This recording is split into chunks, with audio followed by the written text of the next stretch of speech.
The next book I'm going to read is The Berenstain Bears Don't Pollute Anymore. When bear country cubs learn pollution's a fact, they help grown-ups learn to clean up their act.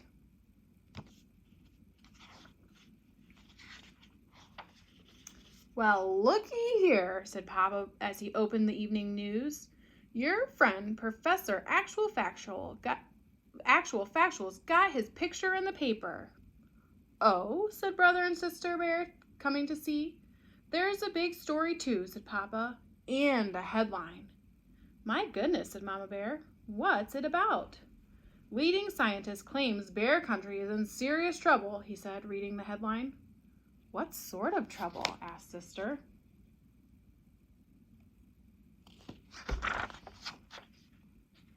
Papa, who was reading the story to himself, didn't answer. What sort of trouble? Said Mama, repeating Sister's question. Oh, you know how professors are, he said. Actual Factual's making a big fuss about pollution. Well, I know how Professor Actual Factual is, said Mama, and I think he's quite sensible. So do I, said Sister. Me too, agreed Brother. Oh, he's a great guy, all right, said Papa. He's dug up some terrific dinosaur bones, and he runs a great museum. But I happen to think he's gone a little overboard on this pollution thing. I'm as much against pollution as the next fellow, he continued. I just don't think a couple of candy wrappers and drinking cups along the side of the road is the end of the world.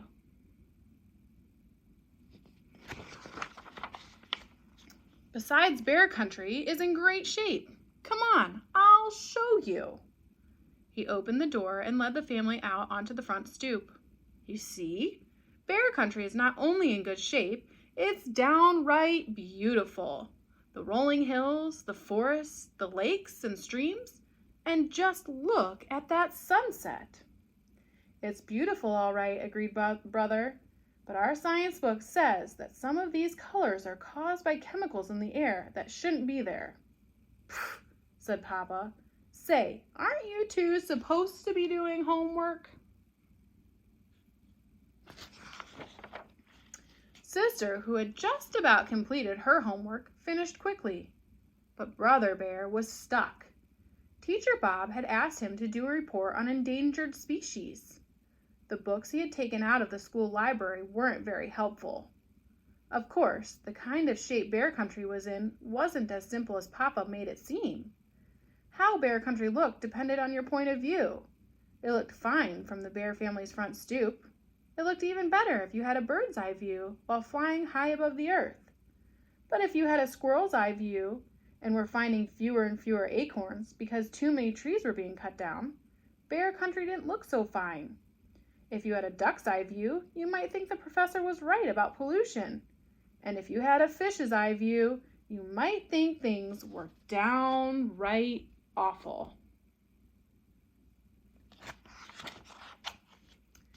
The next day, Brother decided to visit the museum to ask Professor Actual Factual for help with his endangered species report. Sister Bear went with him. Professor Actual Factual was usually cheerful and friendly and bubbling over with ideas and projects when the cubs visited, but this time he looked worried and glum. He cheered up a bit when he saw them, but when Brother told him the purpose of the visit, to get help on a report about endangered species, he said something very surprising.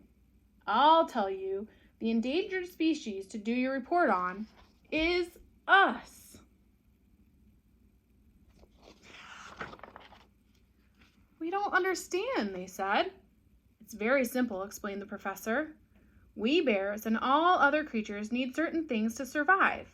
Clean air to breathe, pure water to drink, and good soil to grow food in. If we don't do something about pollution, we're all going to become endangered species. Come on, he said. You'll understand soon enough. He led them out to where the Actual Factual mobile was parked. It was a special van with all kinds of scientific gear.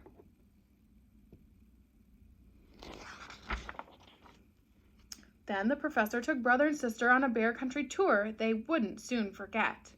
They went past Grizzly Gus's garage, where they saw oil leaking into a stream, getting on a duck and killing some fish. They went past the old box factory where they saw ugly black smoke pouring into the air. They scuba dived in Great Bear Lake, where they saw everything from soda cans to rusty old bed springs, and worse. They saw a fish tangled in a plastic soda can holder. They cut it loose, but they couldn't rescue all the fish from all the plastic holders carelessly thrown away.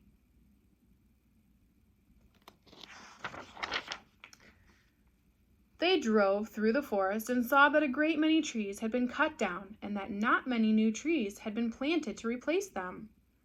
"You might speak to your dad about that," said the professor. "He and his fellow woods bears could help with that problem." "I think I see what you mean about becoming an endangered species," said Brother when they got back to the museum. "Yeah," agreed Sister. "Well, what are we going to do about it?" "Did that evening news story do much good?" asked Brother. "Not much," said the professor. "The idea that bear country is in serious trouble because of pollution seems to be hard to get across." "To grown-ups, maybe," said Sister. "But we understand, and all our cub friends will too, because we're the ones who will have to live on a messed up, polluted earth when we grow up."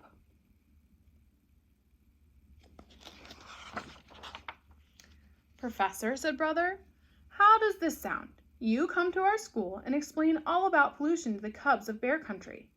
Maybe we can do something about it." Actual Factual was impressed. "I'll give Teacher Bob a call right away and arrange it," he said. And that's what happened. The cubs were all eyes and ears as Actual Factual told them about the trouble bear country was getting into. First, he taught them 3 important new words: ecology, conservation, and recycle.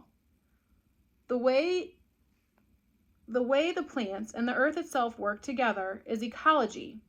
Conservation means not wasting the valuable things of the earth, like water, oil, wood, and metal. And recycle means finding ways to use some of those valuable things over and over.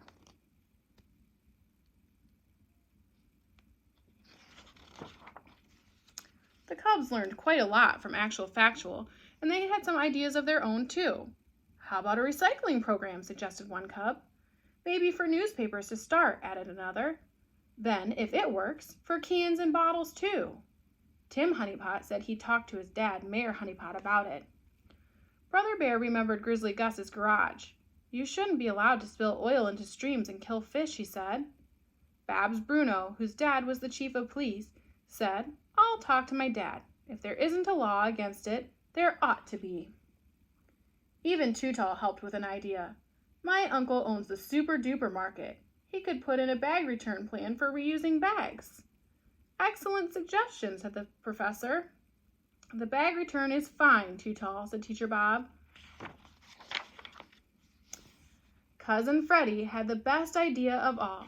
"Let's start a club to stop pollution and call it the Earth Savers Club. We'll make posters and bumper stickers and have cleanups and marches and parades." But there was still the problem of Papa and his fellow woods bear. That evening, Brother and Sister told Mama and Papa about the Earth Savers Club and all the plans for stopping pollution. Mama was very impressed. Papa was too. "As I said before, I'm just as much against pollution as the next fellow." But when the cubs asked him to be sure that he and his fellow woods bear plant a new tree for every one they cut down, he got a little grumpy. "Humph," he grumped. "It's hard enough to cut trees down without having to plant them as well. Besides, what's all the fuss about? They're just trees." "My dear," said Mama, "the cubs are right. The forest is a living thing and deserves respect." Papa was about to say humph, but thought better of it. The problem of conserving the forest must have been on his mind because that night he had a dream. In the dream, he was walking toward the forest to cut wood when the trees began to sway and wave their branches. Then the branches turned into reaching, grasping arms. Then the trees climbed out of the earth on their roots and chased him. "Help!" cried terrified Papa in his sleep. "The trees! They're after me!"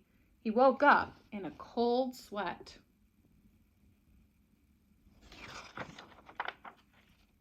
"Having a nightmare?" asked Mama.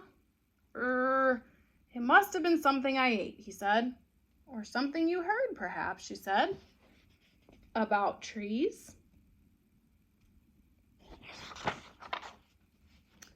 The Cubs didn't expect to solve all of Bear Country's pollution problems, but the Earth Savers Club made a very good start. The mayor declared a special holiday called Earth Savers Day, and the Cubs had a big parade. Brother and Sister Bear marched at the head with Professor Actual Factual.